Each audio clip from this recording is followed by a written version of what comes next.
really gonna have sexual relations with her? Adriana, who's gonna be a member of this family? Everyone praises The Sopranos for realism, but here's the truth.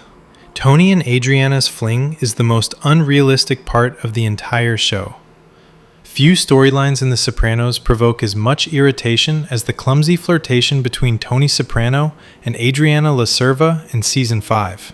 What should have been a subplot dripping with psychological tension instead feels like an awkward afterthought. Adriana got caught giving a big guy a blowjob. A narrative shark jump, wedged in for shock value. It strains believability, undercuts long-established character dynamics, and ultimately distracts from more compelling threads in the season. From the very beginning, the Tony-Adriana dynamic was never remotely romantic. My nephew's fiance. Tony always maintained the posture of a father figure, or, at most, an indulgent uncle. Back your freezer, it'll take out any odors. For years, Adriana existed in his orbit as Christopher's fiancée, attractive, naive, and certainly not immune to attention, but never depicted as disloyal. The sudden shift toward flirtation feels less like organic character development and more like writers fumbling for scandal. Well, you're not scared of me now, are you? The darts game sequence, with its prolonged eye contact and uncomfortable tension, lands not as dangerous chemistry, but as bad improvisation. Of course, Tony's capacity for lust is infinite. Your midlife crisis, you'd fuck a catcher's mitt. He would, as one observer put it, fuck a catcher's mitt. Any woman who acknowledges his existence is fair game. But Adriana?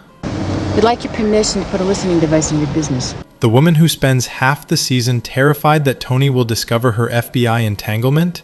Terrified enough that her stomach collapses under the weight of anxiety?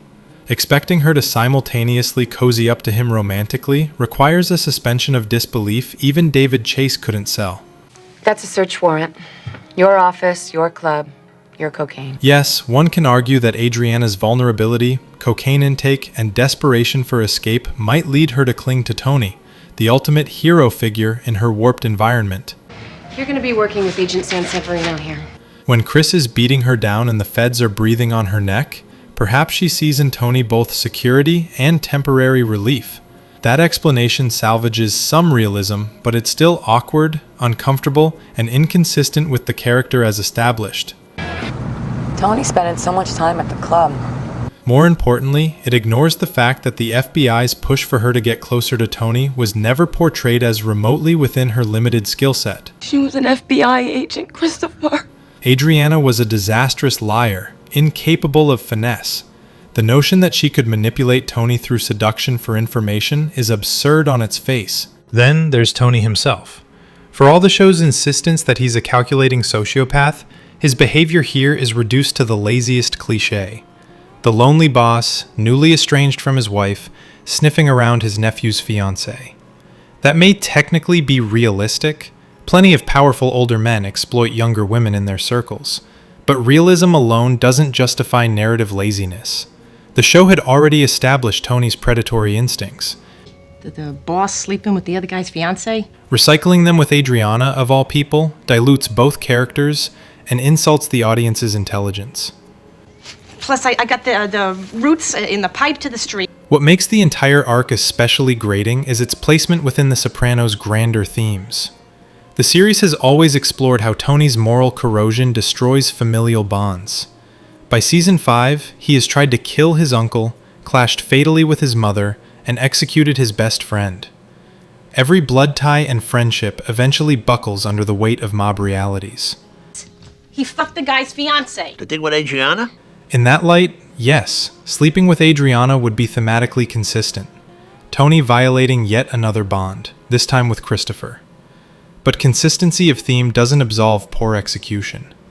The affair feels shoehorned in rather than earned, a hammer blow when the show usually prefers a scalpel. It doesn't help that the sequence of events is riddled with tonal whiplash. Adriana's plight, an informant drowning in paranoia, desperate for a lifeline, should have been one of the show's most tragic arcs. Uncle June's in a muff. Instead, it gets muddied with slapstick commentary. Sperm on windshields, Uncle Junior's alleged gymnastics, half-baked speculation about who else in the crew lusted after her. Spoiler, everyone. The more one dissects the storyline, the more it veers into parody, undermining the genuine tragedy of Adriana's fate in long-term parking. Some defenders argue the dalliance was realistic under the circumstances. What I could really use is some... Adriana, beaten down by Christopher and strung out on cocaine, might well have sought fleeting comfort from Tony, and Tony, never known for restraint, would never refuse an opportunity. I want you wired up. I want Tony Soprano on tape. Others suggest the FBI pressured her to get closer to him, meaning her flirtation was a misguided attempt at espionage. But these rationalizations feel like retroactive patchwork, not storytelling. I'm not gonna fuck him. Adriana may have been naive, but she wasn't a strategist. If her intent was manipulation, she would have executed it with all the subtlety of a car alarm. You've been the biggest fucking coos hound around the past 4 or 5 years. There's also the issue of repetition. By season 5, Tony's sexual predation was hardly new. Carmela's resentment had been festering for years, and the audience had endured affair after affair with women interchangeable in their disposability. Adriana should have been different. Not another notch on the boss's belt, but a character whose personal collapse stood on its own tragic merit. Instead, the show reduces her to yet another casualty of Tony's libido. That might be thematically neat, but it's dramatically lazy. Where there's smoke, there's fire. The ripple effects of this subplot only worsen the problem. Christopher's suspicions, already a ticking time bomb, are heightened by the possibility of betrayal on multiple fronts. You better be good tonight, girl. Artie, perpetually humiliated, is dragged into speculation about whether Tony would bed Adriana before he could. Oh, did I say muff? I meant rough.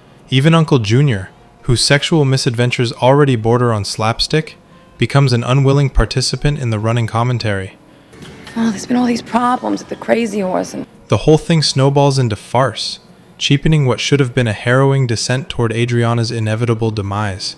Ultimately, the Tony-Adriana flirtation exemplifies the worst kind of writing decision, one that assumes shock value will compensate for lack of organic build-up. Adriana, you look beautiful. Yes, the show is about corruption, betrayal, and moral collapse. Yes, Tony is a predator and Adriana a victim. But drama relies on believability within its own world. Here, the believability falters. Adriana was never written as the kind of woman to seek comfort in Tony. You think I'd have sexual relations with her? Adriana was going to be a member of this family? And Tony was never portrayed as so desperate that he would jeopardize Christopher's loyalty so carelessly. The storyline doesn't deepen either character. It flattens them both into cliches. Season 5 of The Sopranos contains some of the series' finest moments, but this subplot isn't one of them. It feels rushed, poorly conceived, and inconsistent with the careful character work that defined earlier seasons. Instead of enriching the tragedy of Adriana's downfall, it trivializes it. How about your girlfriend? Reducing her arc to yet another conquest in Tony's never-ending parade of infidelities. For a show renowned for its psychological depth, this was a rare misstep, an uncomfortable reminder that even the greatest television dramas aren't immune to bad writing. Christopher lost Adriana. Don't lose this channel. Subscribe.